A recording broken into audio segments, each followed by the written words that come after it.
Salut les terriennes, salut les terriens. Bienvenue dans votre talk du samedi soir, bonsoir. Toute l'équipe de Salut les terriens affirme sa plus sincère compassion aux victimes des massacres de vendredi à Paris. Mais plutôt qu'une minute de silence, je vous propose d'écouter le morceau que le groupe Eagles of Death Metal jouait au Bataclan quand la fusillade a commencé, juste pour dire à ces connards que le rock'n'roll n'est pas mort.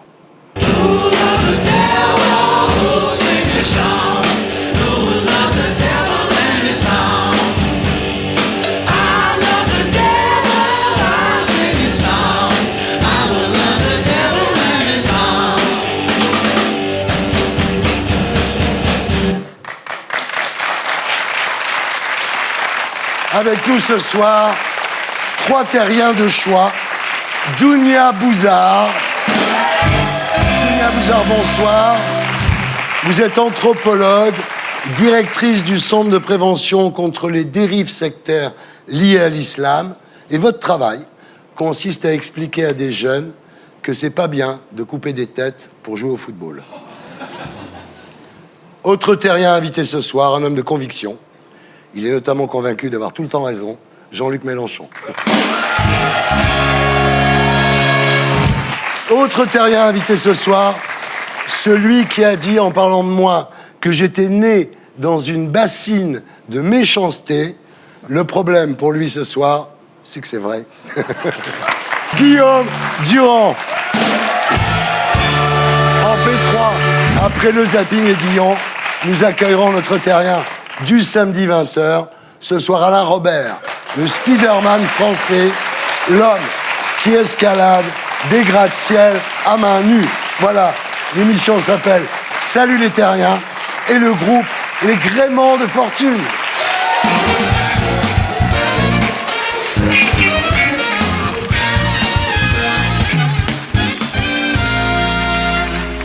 Et maintenant, voici Tom Villa.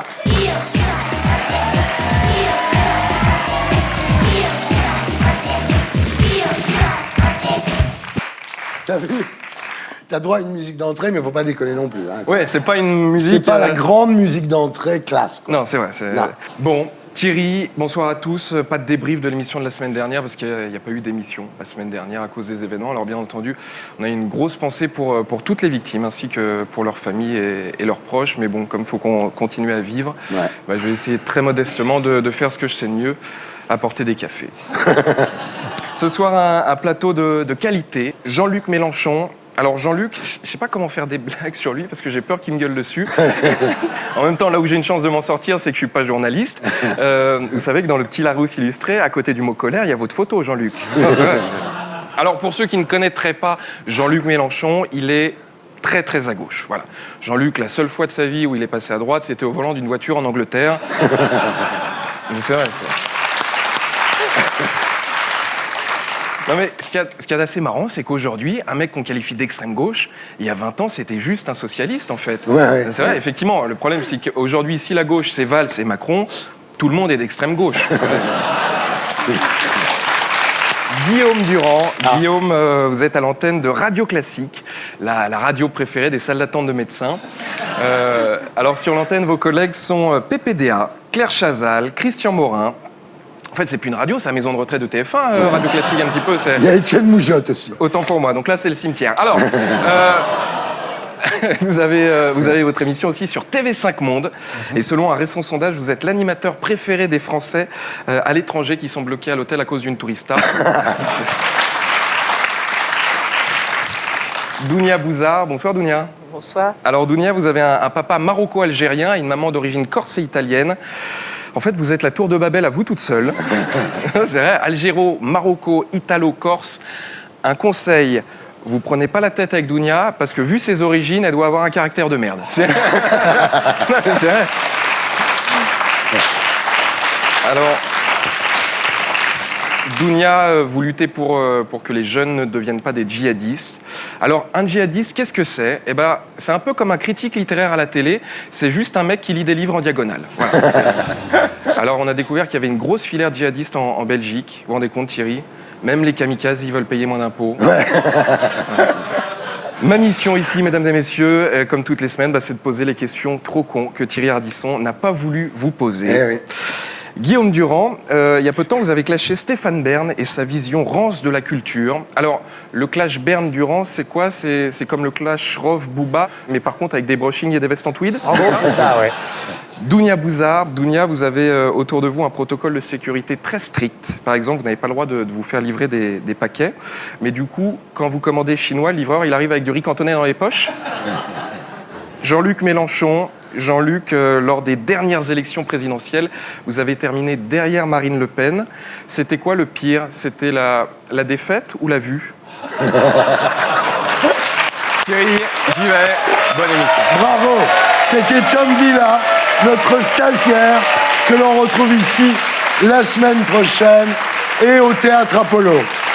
Voilà, Jean-Luc Mélenchon, rebonsoir. Merci d'être avec nous ce soir.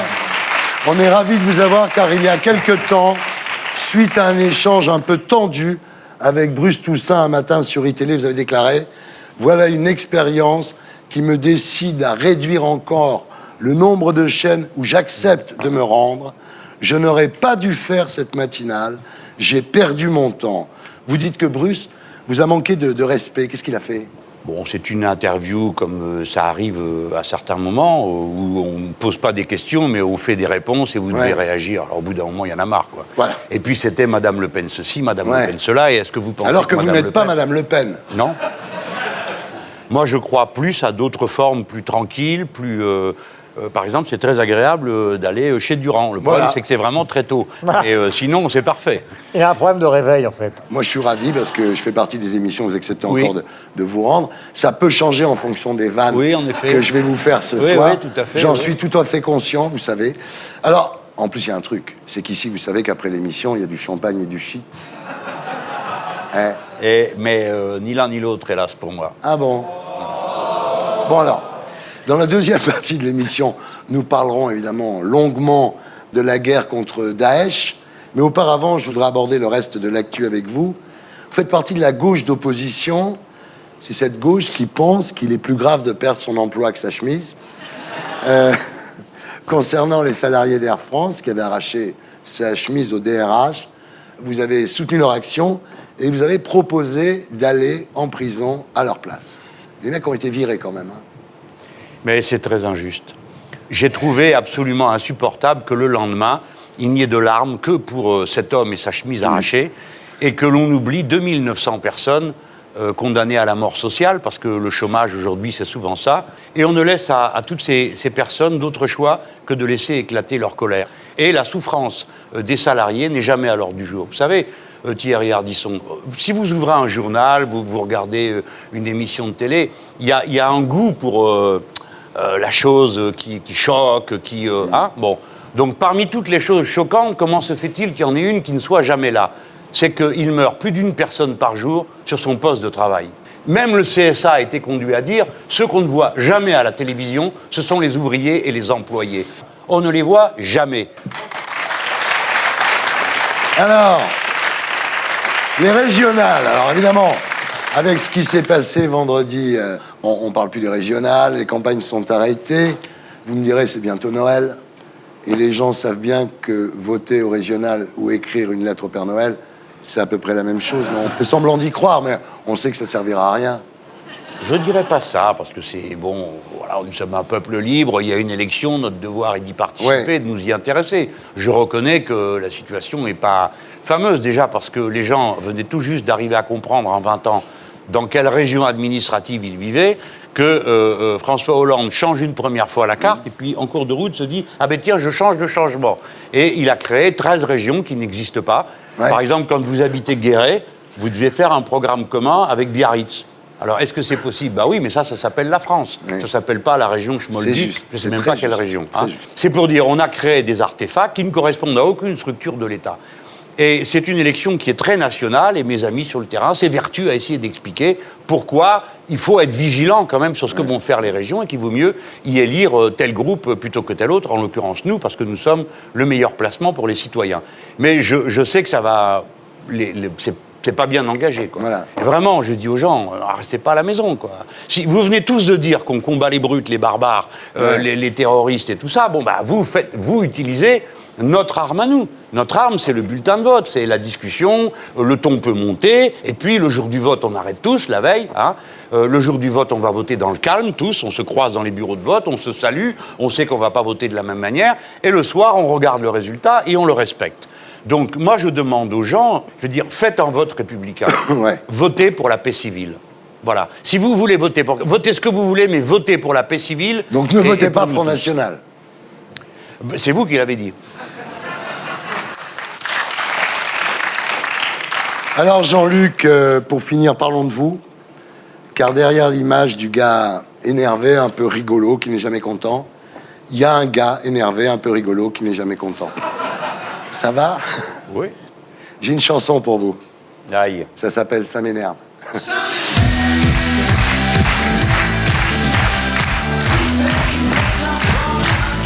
Voilà, c'était la P1 de SLT. On se retrouve sur Terre après la pub. À tout de suite.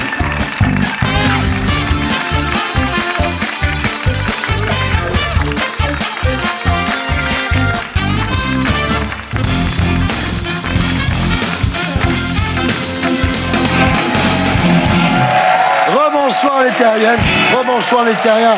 Nous sommes de retour sur Terre, toujours en compagnie de Dounia Bouzard,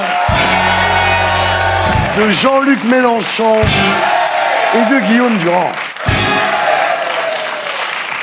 Guillaume Durand, rebonsoir. Bonsoir Thierry. Ça vous fait quoi de revenir sur Canal?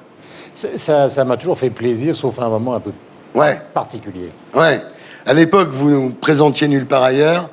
Vous avez été viré, on peut le dire, par les guignols Bruno Gassio en tête, au terme d'une longue campagne de harcèlement. Vous voyez, la roue tourne.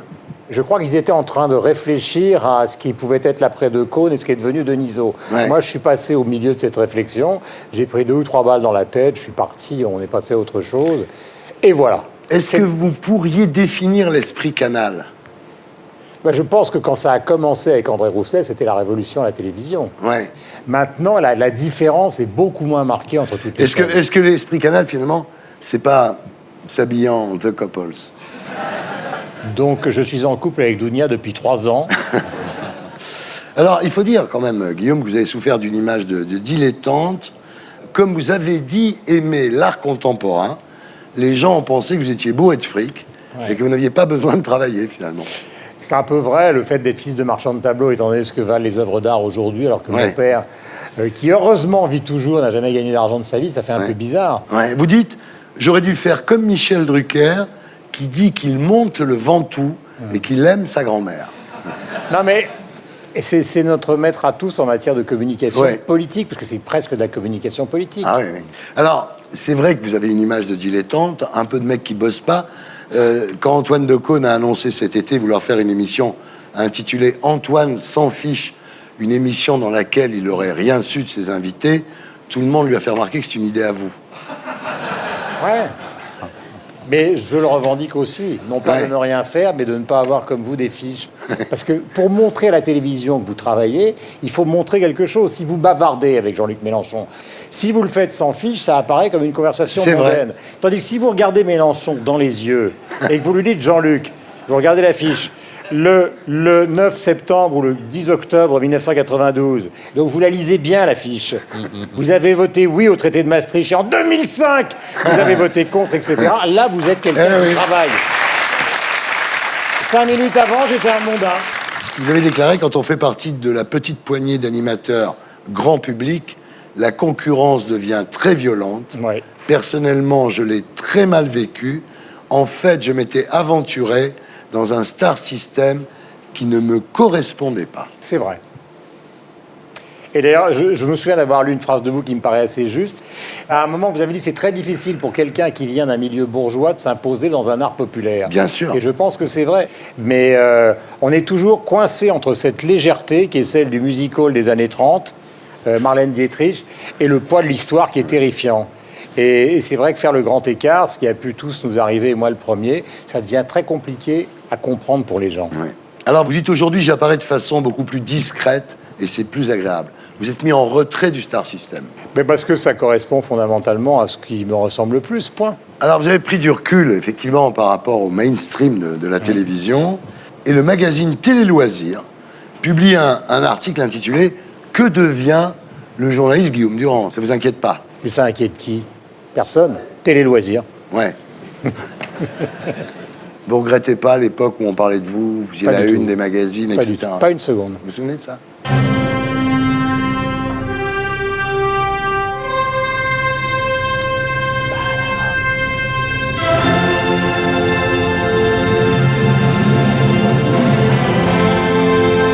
Ça, c'était le générique De la 5. du journal de la 5 que vous présentiez.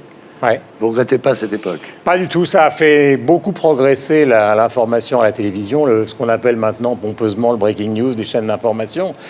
Il fallait que ça arrive en France. Ouais. Et puis maintenant, on connaît à la fois la nécessité de tout ça et en même temps la distance qu'il faut prendre avec tout ça, parce que quelquefois, c'est terriblement anxiogène. Et moi, j'ai un côté ashkénaze anxieux, même si je m'appelle Durand.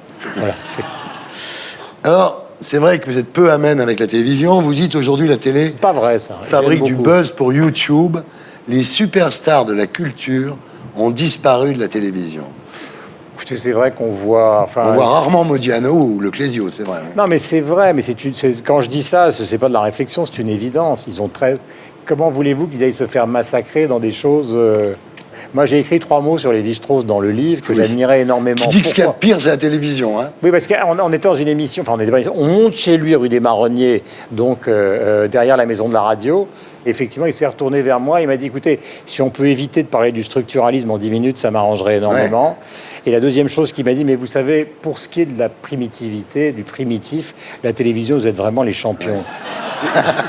Alors, je ne comprends pas pourquoi Télé Loisirs se demande ce que vous êtes devenu. Vous animez la matinale de Guillaume Durand sur Radio Classique de 7h30 à 9h du lundi au jeudi. Un segment de cette émission, l'invité politique de Guillaume Durand, est diffusé sur LCI. Ouais. Alors, sur Radio Classique, quand les invités politiques jouent du pipeau, ça vous dérange moins, évidemment, c'est l'esprit de la chaîne.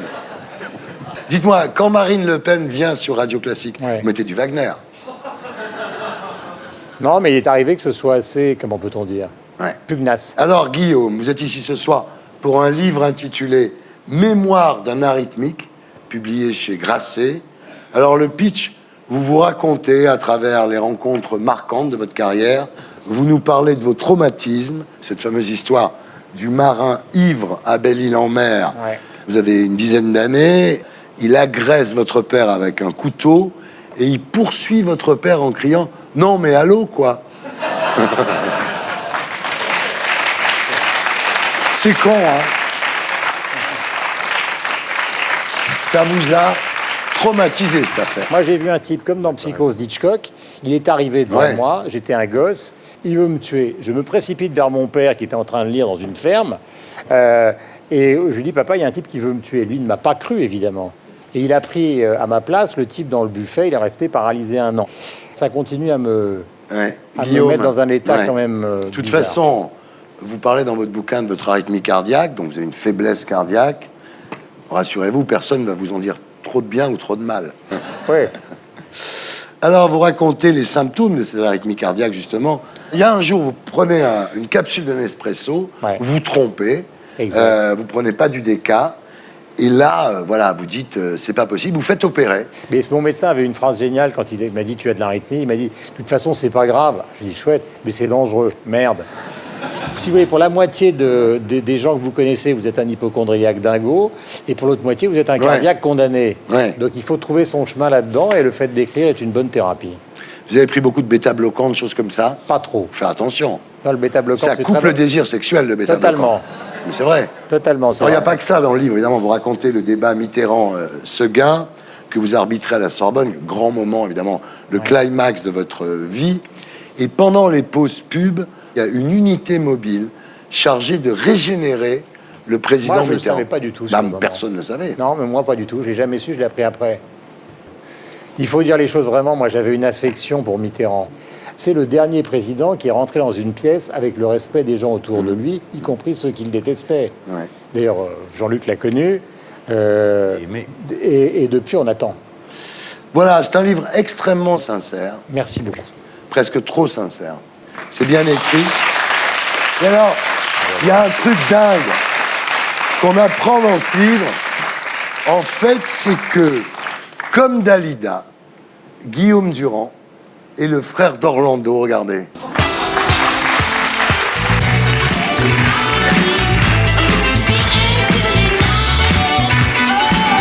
On passe maintenant au dossier de la semaine avec Désintox. Et c'est Geoffroy Lejeune, de Valeurs Actuelles, que nous retrouverons sur ce plateau après le Magnéto.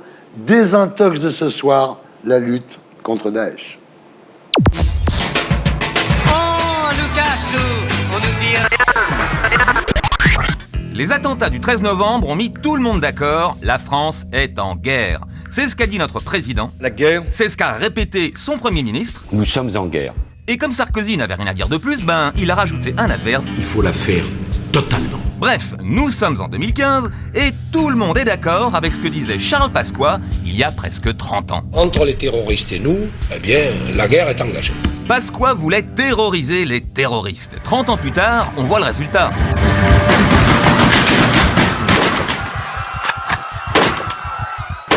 Pourtant, tout le monde a l'air de trouver que c'est une bonne idée de se lancer dans une guerre contre Daesh. Ah là là.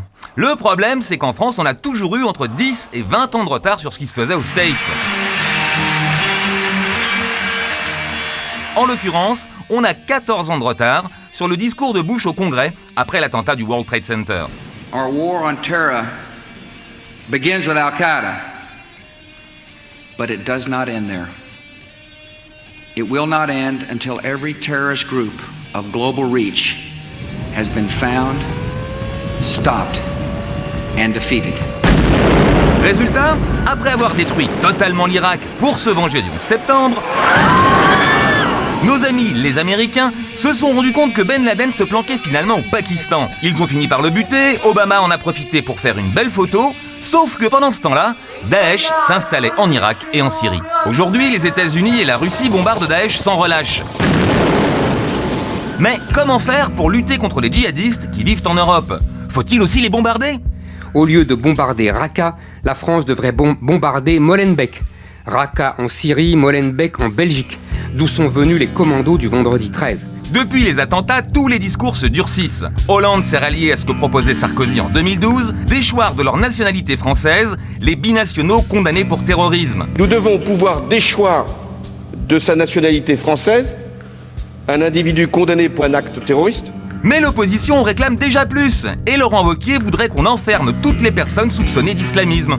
Déchéance de nationalité pour les binationaux, mais aussi, et c'est le centre du problème, centre de rétention pour ceux qui sont nés français, sans prendre aujourd'hui le risque d'attendre.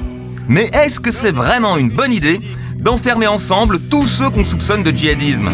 Pas sûr. En Irak, les Américains avaient enfermé tous les djihadistes en prison pour mieux les contrôler. Résultat, c'est dans les prisons américaines en Irak que s'est créée l'organisation de l'État islamique. On nous dit rien. Voilà, c'était Désintox, signé Blacko, mise en image de Julien Grappe, qui était au Bataclan vendredi soir et qui s'en est sorti. Geoffroy Lejeune, bonsoir. Bonsoir. Vous êtes rédacteur en chef politique à Valeurs Actuelles. Bienvenue parmi nous. Dounia Bouzard, vous êtes anthropologue et directrice du Centre de prévention contre les dérives sectaires liées à l'islam. Vous avez publié Désamorcer l'islam radical, comment sortir de l'emprise djihadiste et la vie après Daesh. Alors, vous expliquez en fait une chose très étonnante, c'est que le défaut d'intégration ou les perspectives professionnelles ne sont pas forcément les causes de l'enrôlement dans le djihadisme. On a des enfants de professeurs, des enfants d'avocats, des enfants de médecins. 3% des filles qui s'enrôlent dans le djihad sont issues de familles juives. C'est très étonnant, ça. C'est ce qu'on appelle la mutation du discours djihadiste. C'est-à-dire que pendant 10 ans, c'était toujours la même raison pour combattre. Ça s'adressait plutôt à des jeunes qu'on appelle sans père ni repère, fragile socialement, fragile familialement. Et puis là, depuis 2 ans, on voit que des jeunes comme ça, épanouis, premiers de la classe, peuvent s'arrêter, peuvent se faire embrigader. Et la question, c'est pourquoi ? Alors, vous expliquez les argumentaires des recruteurs de Daesh. Alors d'abord, il y a le mythe de Mère Teresa. Alors ça, c'est pour les filles. On leur dit, vous avez sauvé des enfants qui sont gazés par Bachar el-Assad. Ce sont des filles qui voulaient faire infirmières, médecins, assistantes sociales, qui déjà étaient altruistes et dans des familles humanistes. Et finalement, les rabatteurs arrivent à retourner ces valeurs humanistes contre elles. Voilà. Alors, pour les garçons, c'est le mythe de Lancelot, dites-vous. Alors, ils veulent devenir des soldats, se battre contre Bachar el-Assad, et c'est leur raison, finalement, de s'engager. Oui, énormément de garçons n'ont pas supporté le fait que, finalement, on n'intervienne pas quand Bachar el-Assad a gazé son peuple l'année dernière. Et finalement, les rabatteurs essayent de leur donner ce rôle en disant « tu ne peux pas rester là à ne rien faire, à être inutile. Il faut au moins, en fait, aller remplacer l'intervention internationale. » Voilà. Alors, vous dites que c'est une secte totalitaire qui ressemble au nazisme. Et c'est vrai que pour les nazis, tous ceux qui ne pensaient pas comme eux étaient des choses. Et finalement, quand ils nous tirent dessus, ils ne nous vivent pas comme des personnes, mais comme des choses. Ça, c'est la fin de l'embrigadement. C'est-à-dire que la dernière étape de l'embrigadement, c'est effectivement de passer de l'envie de sauver le monde à l'idée que tous ceux qui ne sont pas à leur place, tous ceux qui ne pensent pas comme eux, tous ceux qui ne sont pas engagés dans ce groupe-là, sont des gens qui sont complices avec la dégénération de l'ensemble des sociétés. Et du coup, ils passent de l'envie de sauver à l'idée que s'ils veulent sauver, il faut exterminer tous ceux qui ne sont pas engagés avec eux, y compris les autres musulmans. Il faut bien insister, ce n'est pas une guerre de civilisation. Les premiers à être morts, c'est les musulmans syriens, les pauvres sont parqués dans des tentes et les riches sont arrivés. Mais il ne faut pas oublier que tous ceux qui ne font pas allégeance sont exterminés. Alors, vous, Guillaume? Non, je voulais demander à Dounia, c'est parce qu'il y a 2-3 jours dans le Monde, il y avait un grand article sur est-ce que tout ça est une pathologie ou pas de l'islam. Ce que veut Daesh, c'est que l'ensemble de la planète pense que c'est une guerre de civilisation. Et ce que veut Daesh, c'est que tout le monde pense qu'eux, ils détiennent la vérité sur l'islam. Tout à fait. Alors, pardon, je peux dire un mot juste pour l'intérêt. Ce que je trouve de fascinant dans ce que vous dites, c'est qu'on revient les pieds sur terre. On voit se construire l'abrutissement. C'est donc pas quelque chose qui a été donné en même temps que le texte. Autrement dit, il suffit pas d'être en contact avec l'islam pour devenir un dingue. Alors, vous travaillez sur la prévention et sur le désembrigadement. Il y a quand même 700 familles qui ont fait appel à vous entre janvier 2014 et octobre 2015. Ça montre l'ampleur du drame, je dirais. On suit 700 jeunes qui tous ont pratiquement été pris à la frontière, menottés, qui ont des fois essayé de partir 2 fois, 3 fois, 4 fois, à l'âge de 13 ou 14 ans, et certains, rares, qui se sont échappés et qui ne sont pas en détention. Et pour le moment, je touche du bois, ils sont stabilisés au sens où, 1, ils ne sont pas passés à l'action en France, 2, ils ont arrêté de vouloir partir, et 3, ils essayent de sortir de cette idéologie.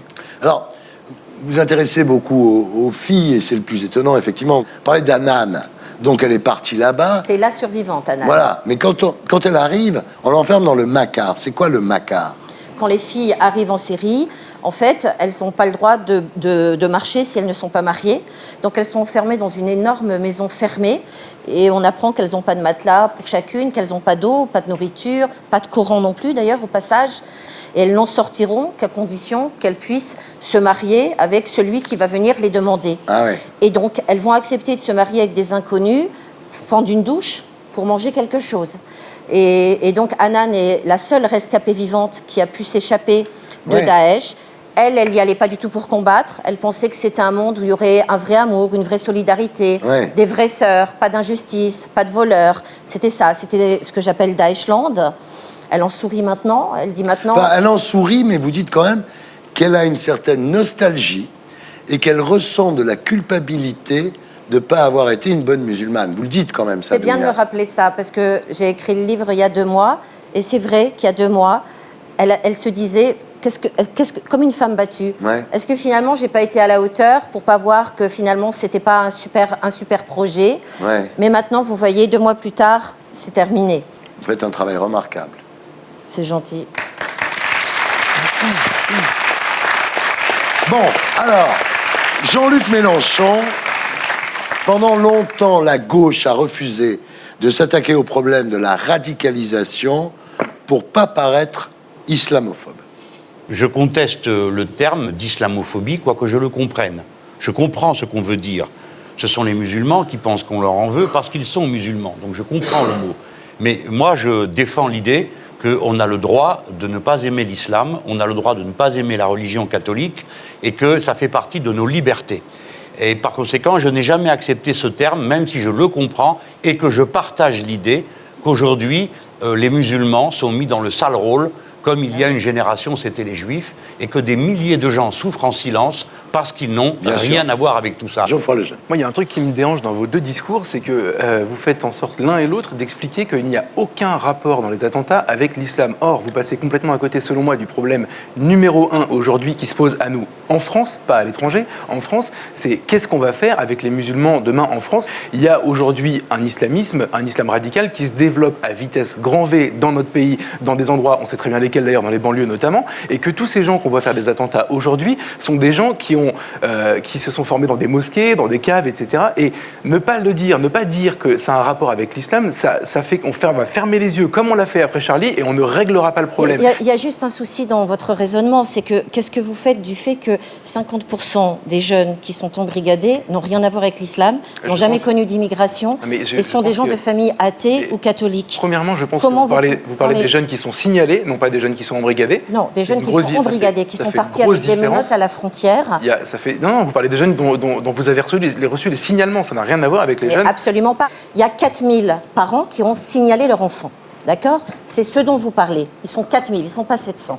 Les 700 que j'ai moi, c'est des jeunes qui ont été menottés à la frontière, qu'on a récupérés, ou bien qui se sont enfuis de Daesh. C'est pas des gens signalés, c'est des gens embrigadés. C'est-à-dire c'est des gens qui devaient passer à l'acte. Je vous parle de cela. Sur ces 700-là, j'ai 60% qui sont de familles athées, qui sont juifs et qui sont catholiques. Les juifs, il n'y en a que 3%. Mais c'est encore pire. Donc comment expliquez-vous que des gens qui ne connaissent pas l'islam, d'accord, qui n'aient pas eu d'instruction, que les 30% de références musulmanes, ce soient toutes des familles qui ne pratiquent pas l'islam. Les familles qui connaissent l'islam, elles sont protégées de Daesh. Vous savez pourquoi ? Parce que nous, on sait ce que c'est que l'islam. Donc, on vous croit ni vous, ni Daesh. Parce que vous et Daesh, vous avez la même définition de l'islam. Vous pensez que c'est une religion par essence archaïque, qui par essence va faire couper des têtes. Nous savons que ce n'est pas le produit de notre religion. Bien. On continue donc avec la lutte contre Daesh. Il y a le terrain d'abord. 22 pays participent à la coalition, mais 95% des bombardements sont réalisés, enfin jusqu'à dernièrement, par les Américains. La France balançait quelques bombinettes de temps en temps. Les Russes tapaient sur les ennemis de Bachar el-Assad. Aujourd'hui, est-ce qu'on peut penser arriver à un seul front ? C'est en train de se faire, puisque finalement, Hollande va rencontrer Poutine, et que pour l'instant, il semble qu'il y ait une coordination des bombardements qui n'existait pas il y a 3 jours. Il y a un moment où, face à la catastrophe qui est en train d'avancer, les stratégies régionales qui étaient fondamentalement différentes sont en train de se coaliser pour des raisons. C'est ce que Jean-Luc Mélenchon appelle l'heureuse volte-face de François Hollande. Elle est heureuse, mais elle est extrêmement tardive, non ? Moi, je vais vous dire un truc, dans cette émission, ça fait 3 ans qu'on dit qu'il faut arrêter de considérer Poutine comme un ennemi, et que s'il faut s'associer avec Bachar el-Assad pour flinguer Daesh, tant pis. On s'est bien associé avec Staline pour flinguer Hitler. Ça fait 3 ans qu'on le dit. Ça veut dire que ça fait 3 ans que Poutine a raison, surtout, et que François Hollande a tort. On est en train de donner raison au type qui était présenté. Je crois qu'Hillary Clinton l'avait comparé à un nazi, quasiment. Oui. Et aujourd'hui, on est en train de dire, voilà, ce type a raison depuis le début. C'est quand même... Moi, j'ai reçu des mails, j'ai reçu des coups de téléphone en me disant, arrête de soutenir Poutine. Je ne soutenais pas Poutine. Mais bien sûr. Je voulais juste qu'on s'associe avec lui. Les Russes sont nécessairement nos partenaires. Voilà, il faut que chaque Français comprenne ça. Mais Jean-Luc, depuis Sarkozy qui a rejoint l'OTAN, nous sommes devenus les parfaits caniches des Américains. Mais parce qu'il y a un point de vue complètement idéologique de ceux qui dirigent aujourd'hui le Parti socialiste et qui est d'une manière tout à fait... C'est nouveau dans la tradition. Mais c'est quoi cette idéologie qui nous interdit de nous allier avec Poutine contre Daesh, qui nous interdit de reconnaître que Bachar el-Assad est pour le moment un allié, qui nous interdit de signer la paix avec l'Iran, alors que même les Américains font la paix avec l'Iran, et on a tout intérêt à être en paix avec l'Iran. Comment vous appelez cette idéologie qui est défendue par Hollande, Valls et Fabius ? On la prend au premier niveau. c'est-à-dire ce que c'est concrètement. Concrètement, c'est de l'atlantisme. Ces gens considèrent que ce que les Américains trouvent bon est bon pour tout le monde. Voilà. Ensuite, vous avez un deuxième niveau. C'est que, y compris par rapport à ce que racontent les Nord-Américains, ils choisissent dedans. Et ils sont plus proches des néoconservateurs qui sont des va-t-en-guerre que des démocrates qui sont plus modérés. Geoffroy, En fait, vous êtes d'accord? Moi, je suis assez d'accord avec lui, mais ou alors c'est lui qui est d'accord avec moi, je sais pas. Il y a un truc, par contre, sur l'idéologie qui est encore pire, on n'en a pas parlé, c'est par rapport à la Syrie, puisque vous savez quand même que cette semaine, Bernard Schwarzini, l'ancien patron des renseignements, révèle qu'il y a 2 ans, la Syrie lui a proposé de lui donner les noms des djihadistes français qui étaient allés en Syrie, et que Manuel Valls, à l'époque ministre de l'Intérieur, a refusé de l'avoir parce que ça voulait dire coopérer avec la Syrie, ce qui, vous avez raison, pour des motifs idéologiques, est interdit. À l'heure où aujourd'hui on se remet à travailler avec la Syrie, pour Manuel Valls, c'est gravissime comme acte. Alors on continue avec les lois sécuritaires. Alors, Jean-Luc? Moi, je vous dis tout de suite, et assez tranquillement, je ne suis pas convaincu par la proclamation de l'état d'urgence sur 3 mois. Je ne vois pas ce que ça apporte de plus. L'intervention en Seine-Saint-Denis a été réglée par des moyens ordinaires. Ce qu'il dit est partiellement faux, puisque c'est pas pour être désagréable, mais ils se sont affranchis de toute décision de justice. Puisque même les maires, le maire de Saint-Denis, personne n'a été prévenu, à la veille à 4h30 du matin. Donc c'est une chose qui a été décidée par la direction générale de la police, qui a envoyé le RAID et la BRI sans prévenir personne. Donc on est dans un état d'urgence de fait qu'il faut prolonger. Voilà. Parce que... Sauf qu'un état d'urgence prolongé à 3 mois, c'est plus un état d'urgence, c'est un état commun. Et vous créez un revers de la médaille, qui est que le jour où vous arrêtez l'état d'urgence, vous envoyez un signal qui est extrêmement négatif. Bien. Alors, assignation à résidence. Bonne idée, mauvaise idée?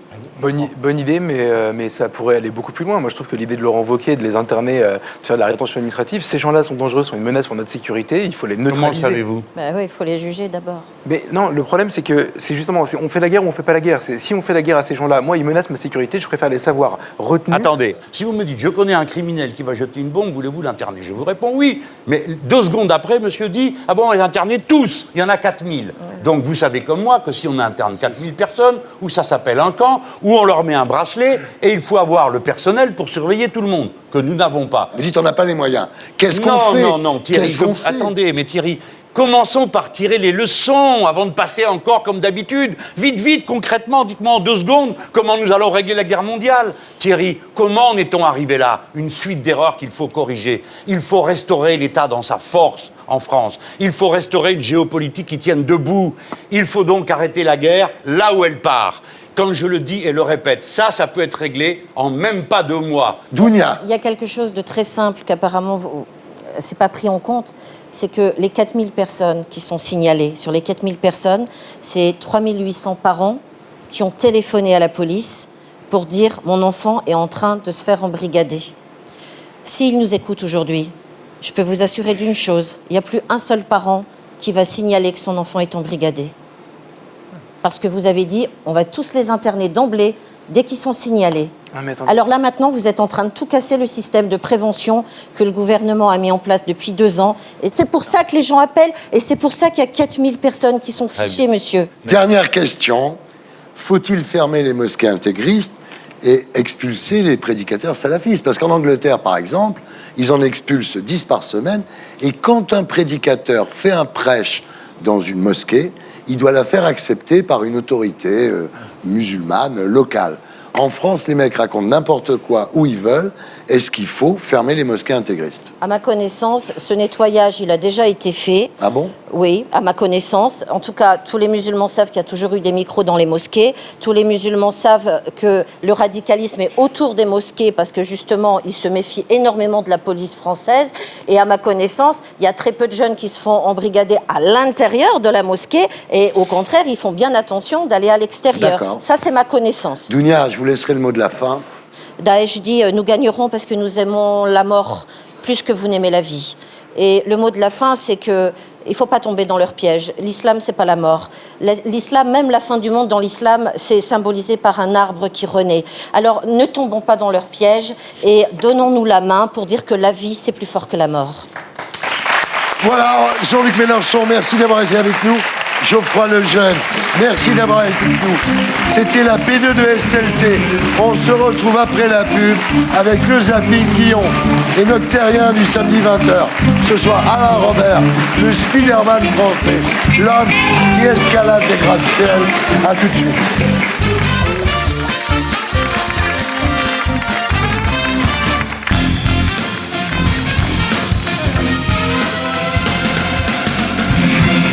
Rebonsoir les terriens. Rebonsoir les terriens. Nous sommes de retour sur Terre, toujours en compagnie de Dounia Bouzard, de Guillaume Durand, et nous accueillons notre terrien du samedi 20h, ce soir, Alain Robert. Alain Robert, bonsoir. En 20 ans, vous avez escaladé 125 gratte-ciel et monuments à travers le monde. Vous êtes le Spider-Man français. On regarde. Spider-Man, Spider-Man, does whatever a spider can. Spins a web any size, catches thieves just like flies. Look out, here comes the Spider-Man. Vous nous raconterez votre histoire à 20h dans Salut les terriens. Voici Stéphane Guillon.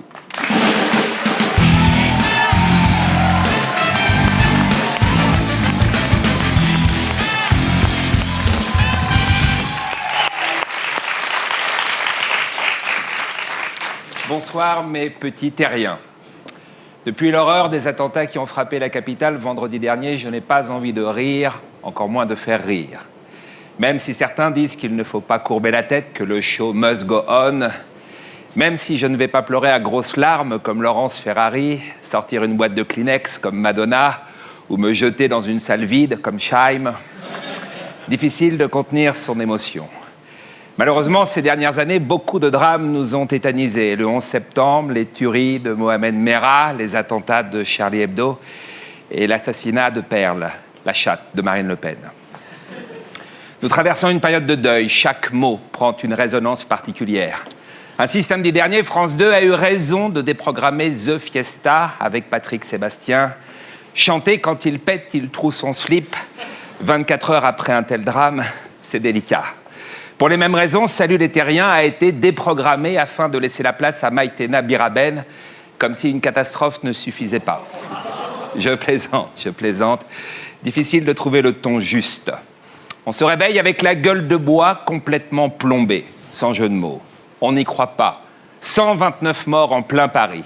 129. Je précise, comme David Pujadas en a annoncé 140 dans le feu de l'action. Et Pujadas, c'est un passionné. C'est lui qui avait dit « Waouh, génial !» quand un avion avait percuté le World Trade Center. Faut le comprendre, hein, ce genre d'événement, c'est 3 semaines de boulot assuré. Autant les humoristes, nous avons les jambes coupées, sans jeu de mots, autant les journalistes, ils sont en pleine bourre. Depuis 8 jours, ils ne dorment plus, ne se nourrissent plus, mobilisation générale. Tous les retraités de l'info, les réservistes ont été rappelés. Jean-Claude Bourret, Henri Sagnier, Marie-Laure Augry, tous, sauf Bruno Mazur. Comme il a écrit un livre où il insulte ses anciens camarades, plus personne ne fait appel à lui. 24 heures d'infos sur 24 sans la moindre pause depuis le 13 novembre. Le record de Nagui au Téléthon a été pulvérisé. Avec la plupart du temps, rien à dire. C'est ça qui est fort. Je vous interromps, David, avec une très belle image, celle de cet enfant qui a décidé d'offrir son doudou, une peluche Hello Kitty à la mémoire des victimes, et aussi Bernard, riverain du Bataclan, qui a joué Quand les hommes vivront d'amour à la clarinette, même s'il manquait des notes. Très, très beau moment d'émotion. Merci, Bruce. N'hésitez pas à nous rappeler en cas de nouvelle urgence. 24 heures d'infos sur 24, c'est crevant. On tombe parfois dans le non-sens des phrases qui ne veulent rien dire. J'ai été surpris en plein réveil. Ou bien des morts en état d'urgence absolue. Inévitablement, tous les autres sujets d'infos passent à la trappe. Le déraillement du TGV en Alsace, 10 morts, tout le monde s'en est tapé. Gilles, on m'annonce qu'il y aurait 10 morts dans le déraillement d'un TGV. Merci Dominique, mais Bruce nous rappelle du Bataclan où la peluche Hello Kitty serait une peluche Dora. Une information à prendre avec beaucoup de prudence. Hey, on loupe des trucs, fatalement. David Pujadas, à choisir, il aurait préféré que le TGV alsacien déraille dans un mois. Et merde. Pendant 15 jours, on n'a rien. Et là, 2 trucs super qui se télescopent. Merde. Personnellement, il y a un sujet qui m'a beaucoup intrigué et qui a été très peu traité. C'est le mystère de ces 2 kamikazes du Stade de France qui se sont fait sauter sans faire de victimes. Ils actionnent leur ceinture alors qu'ils sont tout seuls. Tant mieux pour nous, mais il faut vraiment être con. Attention, hein, kamikaze, si tu merdes, tu peux pas recommencer, c'est définitif. Daesh, ils doivent être furieux. Ah, je veux dire, l'investissement, la formation, les billets d'avion. Non, même si pour Kamikaze, tu prends un aller simple, c'est quand même de l'argent. Du coup, je ne sais pas s'ils ont le droit aux 72 vierges promises aux martyrs. Parce que si tu rates ton coup, tu as le droit aux vierges. Et si ça se trouve, c'est ça qui les a déconcentrés, les 72 vierges. Toute l'année, ils ne voient que des femmes en burqa, et là, on leur promet des vierges. Ils ont tellement envie d'y aller, ils actionnent le truc trop tôt. Ouais, c'est ce qu'on appelle l'éjaculation précoce du kamikaze.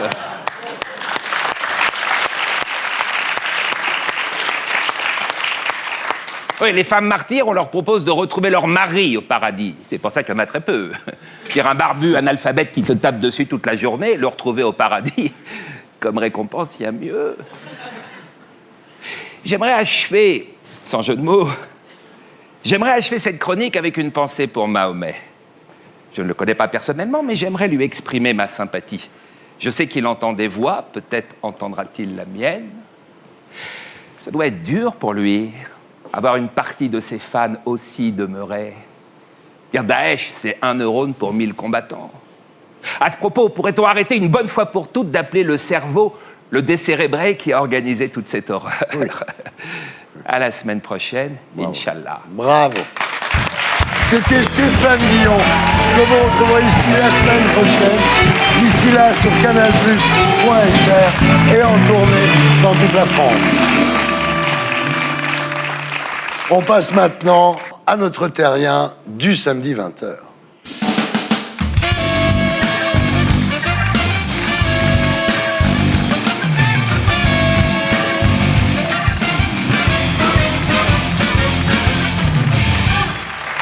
Alain Robert, bonsoir.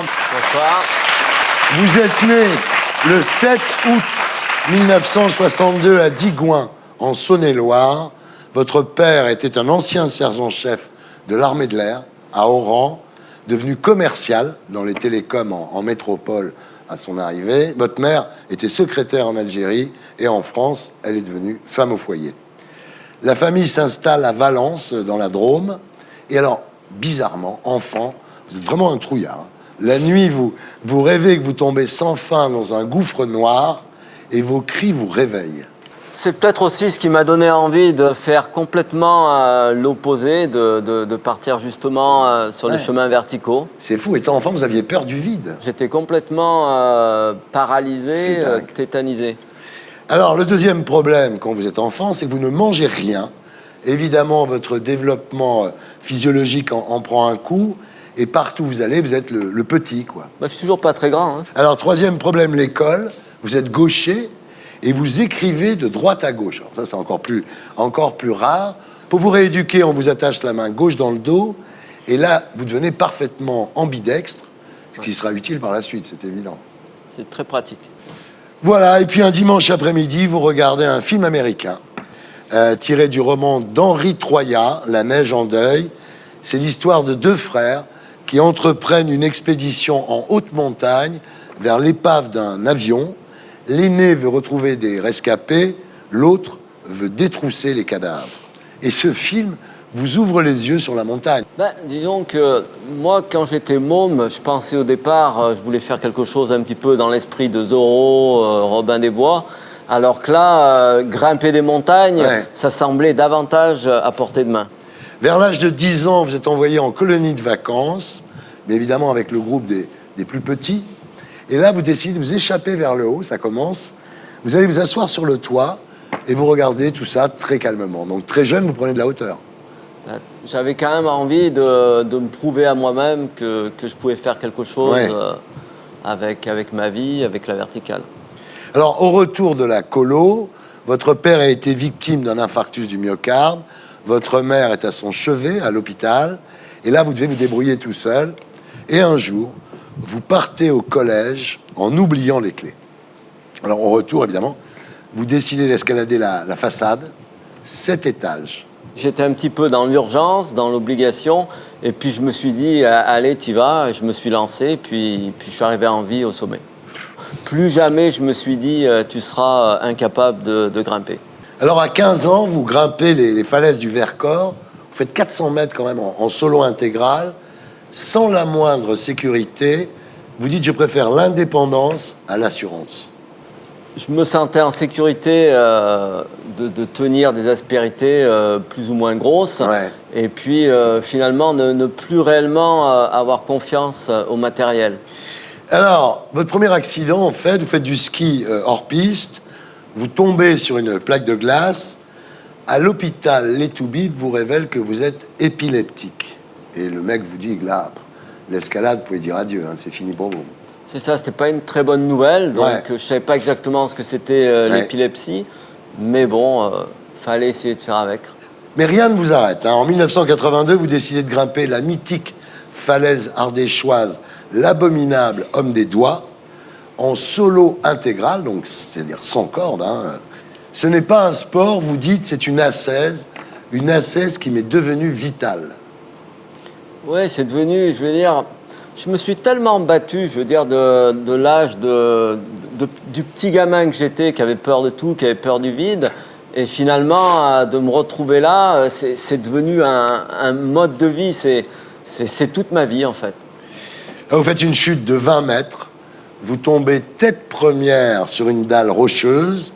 Le bilan, c'est 1 semaine de coma, la peau déchirée, les veines tranchées, les os du bassin, des genoux, des coudes, des poignets en miettes. Et le toubib vous dit, dans votre cas, on ne parle pas de fracture, mais de fracas osseux. Quand même, la première chose qui m'est venue à l'esprit, c'est que je lui ai demandé quand est-ce que je pourrais regrimper. Effectivement, quelques semaines plus tard, vous signez une décharge pour quitter l'hôpital et rentrer chez vous. Vous avez décidé de reprendre l'escalade. Alors, vous installez une barre de traction dans le chambrol d'une porte et bientôt, vous faites 700 tractions en 1 heure. Et en 2 ans, vous devenez une sorte de surhomme, mais avec 3 doigts hors d'usage quand même. Hein. C'est exact, à cause d'une aire cubitale sectionnée. Votre corps est devenu si puissant que vous arrivez à faire des tractions avec un seul doigt.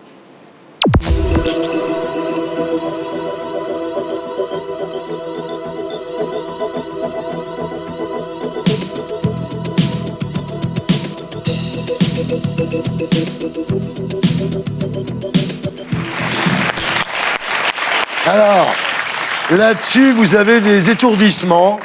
Vous allez voir un ORL qui vous dit votre accident vous a détruit l'oreille interne et vous allez avoir de violents vertiges toute votre vie. Vous avez trouvé une antidote, hein, un mantra. Le mantra, c'est de répéter sans cesse « J'ai confiance en moi et je réussis tout ce que j'entreprends. J'ai confiance en moi et je réussis tout ce que j'entreprends. J'ai confiance en moi et je réussis tout ce que j'entreprends. » Apparemment, ça marche. Ça a l'air de marcher. Hein. En 1986, donc, vous escaladez l'abominable Homme des Doigts, là vous étiez tombé, en solo intégral. Et en 1994, vous escaladez la tour Citigroup à Chicago, 187 mètres. Alors, première difficulté, monter le plus rapidement possible pendant les 60 premiers mètres, parce que 60 mètres, c'est la hauteur maximum d'une échelle de pompier. Donc, une fois que vous êtes au-dessus de 60 mètres, ils ne peuvent plus vous rattraper, quoi. Il m'avait dit, pour les pompiers, il leur faut à peu près 2 minutes. Ouais. Tu as 2 minutes pour être à 60 mètres. Ouais. Deuxième difficulté, la surface vitrée. Parce que là, c'est pas de la roche, il n'y a pas d'aspérité, ça glisse. Vous vous accrochez où? Les cadres qu'il y a autour des vitres, parfois il y a des fissures, parfois il n'y a pas grand-chose, il y a juste des petites aspérités, des petites réglettes. Mais donc... ça vous est déjà arrivé quand vous montez à un moment de plus rien trouver pour vous accrocher? Non, parce qu'en fait, je fais des repérages au préalable, j'utilise les jumelles, ou alors je vais dans des bâtiments voisins, j'essaye d'observer correctement, quoi.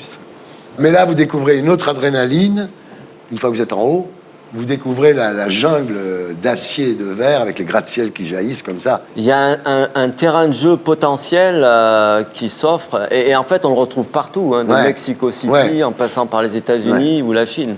Entre 1994 et 2015, vous escaladez 125 gratte-ciel et monuments dans le monde, Guinness Book évidemment, parmi elles le Golden Gate à San Francisco, 227 mètres, l'obélisque de la Concorde, la tour Montparnasse, 209 mètres, le Taipei 101 à Taipei, la tour Ariane, 152 mètres, la tour First à la Défense, 231 mètres, et la plus haute, le Burj Khalifa à Dubaï, 828 mètres.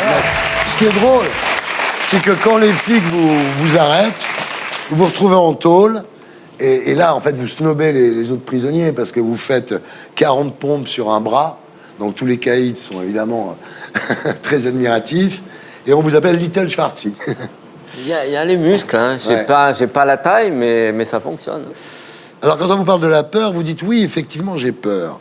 Mais je tire mon plaisir de dominer cette peur, de faire abstraction de la chute. C'est ça votre force, en fait. Ce que je fais, c'est avant tout mental.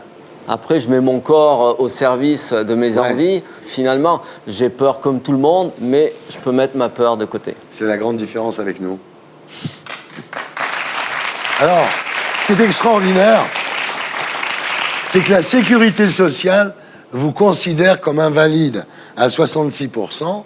Mais évidemment, pour toucher cette pension d'invalidité, il faut être sans activité. Et être sans activité, c'est pas possible pour Spider-Man. C'est totalement impossible. Donc j'ai toujours préféré ne pas avoir d'argent alloué par le gouvernement français et vivre de ma passion. Spider-Man, Spider-Man, does whatever Spider-Man, spins the web anytime, catches thieves, just like lights, look out, here comes Spider-Man. Voilà, c'était Salut les Terriens, votre talk du samedi avec Dounia Bouzard, Jean-Luc Mélenchon, Guillaume Durand, Geoffroy Lejeune et Alain Robert. Merci de votre témoignage. Je vous signale la sortie du livre de notre collaborateur et ami Jacques Sanchez. Les bonnes chansons ne meurent jamais. C'est publié chez Flammarion. C'est toute l'histoire des variétés à la télévision. Merci à tous ceux qui m'ont aidé à faire cette émission. Salut les gars.